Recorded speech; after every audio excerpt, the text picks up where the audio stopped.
Hello friends, welcome back to my channel. আজকে আমি আপনাদেরকে মূলো দিয়ে সরু চাকলি পিঠে বানিয়ে দেখাবো। তো বন্ধুরা, ভিডিওটা স্কিপ না করে পুরোটা দেখবেন, আশা করি আপনাদের ভালো লাগবে। এই পিঠে বানানোর জন্য নিয়ে নিয়েছি 2 কাপ পরিমাণ বাড়িতে তৈরি করা আতপ চালের গুঁড়ো, আর নিয়েছি 1 কাপ পরিমাণ ময়দা, নিয়েছি 1 কাপ পরিমাণ মূলোর পেস্ট। এই মূলোটা আমি ব্লেন্ডারে জারে ব্লেন্ড করে নিয়েছি, আপনারা গ্রেটার দিয়েও গ্রেট করে নিতে পারেন। এরপর আমি পিঠে বানানোর জন্য ব্যাটারটা তৈরি করে নেব। দিয়ে দিচ্ছি 2 কাপ পরিমাণ চালের গুঁড়ো, দিয়ে দিলাম ময়দা, দিয়ে দিচ্ছি পরিমাণ মতো লবণ। লবণটা চালের গুঁড়ো ময়দার সাথে মিশিয়ে নিচ্ছি। দিয়ে দিচ্ছি গ্রেট করে রাখা মূলো। এরপর এর মধ্যে অল্প অল্প নরমাল জল দিয়ে ব্যাটারটা তৈরি করে নেব। খুব বেশি জল কিন্তু একবারে দেয়া যাবে না, তাহলে ব্যাটারটা জমে যাবে, দানা দানা ভাব থেকে যাবে। এই রকম অল্প অল্প জল দিয়ে ব্যাটারটা তৈরি করে নিতে হবে। ব্যাটারটা তৈরি হয়ে গিয়েছে। ব্যাটারের ঘনত্বটা আপনাদেরকে দেখিয়ে দিচ্ছি। দেখুন, এই রকম মোটামুটি পাতলা ঘনত্বের একটা ব্যাটার তৈরি করে নিতে হবে। খুব বেশি মোটা করলে হবে না। ব্যাটারটা যখন ওপর থেকে নিচে ফেলবেন, দেখবেন যে ব্যাটারের চারিপাশে বুদবুদ হয়ে আসছে, তখনই বুঝে নিতে হবে ব্যাটারটা তৈরি হয়ে গিয়েছে। এরপর আমি চলে যাব রান্নার প্রসেসে। পিঠে বানানোর জন্য চুলায় একটি প্যান বসিয়ে দিয়েছি। প্যানের মধ্যে দিয়ে দিচ্ছি অল্প পরিমাণ সাদা তেল। এই সাদা তেলটা প্যানের ওপরে ছড়িয়ে দেব।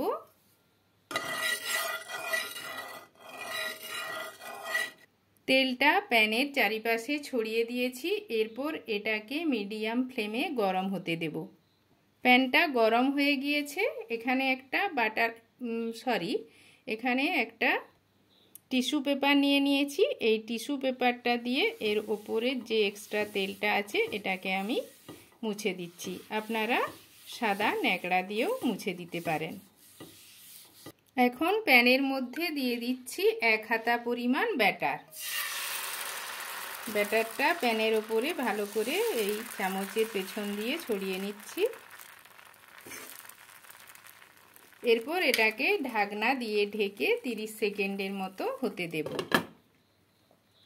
ফিরে এলাম 30 সেকেন্ড পর, ঢাকনা খুলে নিলাম। তো দেখুন বন্ধুরা, পিঠেটার উপরের কালারটা চেঞ্জ হয়ে গিয়েছে।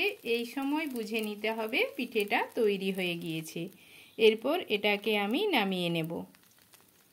খুন্তির সাহায্যে হালকা করে তুলে নিতে হবে।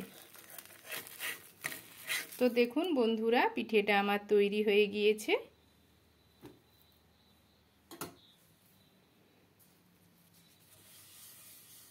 আবারও একটা পিঠে আপনাদেরকে বানিয়ে দেখাচ্ছি। দিয়ে দিলাম 1 হাতা পরিমাণ ব্যাটার। এই ব্যাটারটাকে এরকম প্যানটা ঘুরিয়ে নিয়ে প্যানের উপরে ছড়িয়ে দিচ্ছি। এরপর এটাকে ঢাকনা দিয়ে ঢেকে আবারও 30 সেকেন্ডের মতো হতে দেব।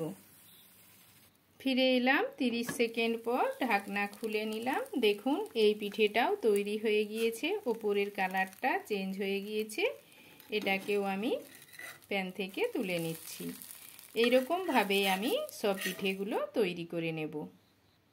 পিঠেগুলো সব তৈরি হয়ে গিয়েছে। দেখুন এগুলো দেখতে কতটা সুন্দর হয়েছে।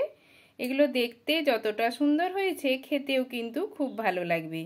আপনারাও খুব সহজে এইভাবে মূলো দিয়ে পিঠে বানিয়ে নিতে পারবেন। তো বন্ধুরা, ভিডিওটা ভালো লাগলে আমার চ্যানেলটিকে অবশ্যই সাবস্ক্রাইব, লাইক, শেয়ার এবং পরের ভিডিওর আপডেট পেতে পাশের বেল আইকনটি প্রেস করে দেবেন। আজকের মতো এলাম বন্ধুরা।